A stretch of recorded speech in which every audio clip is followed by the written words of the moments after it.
Mojkovci na crnome boju, crnogorci za šabom se kolju. Nije čudo što se Njemci biju, jer uzeše ovče i Srbiju.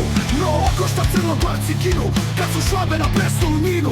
I u toga strašnog suda dane, crnogorci grad Mojkovac brane.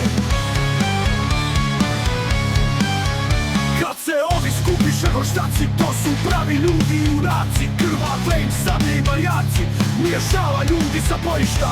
Na njima su rane i zrništa, strašni ljudi ka stari hajduci, okoljeni kao drinski vuci.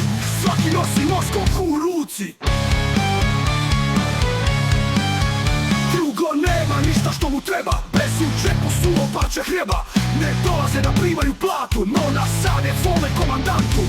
Ne važe se silni junaci, ako budu krvavi badnjaci. Izvašet će krvi kroz vremena, stiru zona južnije Slovena. Crnogorci špartanske naravi, svaki na svoj život zaboravi.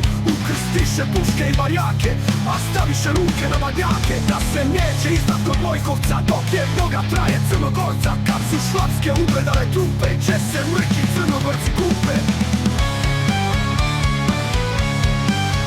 Za 3 dana, 3 božića, takve bitke i krvoprolića. I pod snijeg vojske zatrpate, bilo nije otka ljudi pamte. Viju vuci, a laju lisice, svađaju se oko mesa ptice. Magla ne da sunce da se gleda, stoji rika, lava i međena.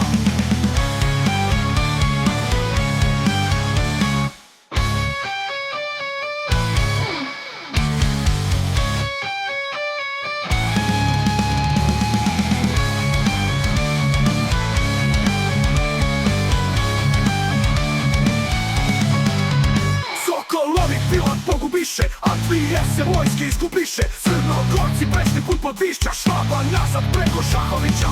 A Mojkovaci gore krvave, izglebaju pustarije prave. Gdje su bitke i šančevi bili, mrtvi leže, ranjenici cvile.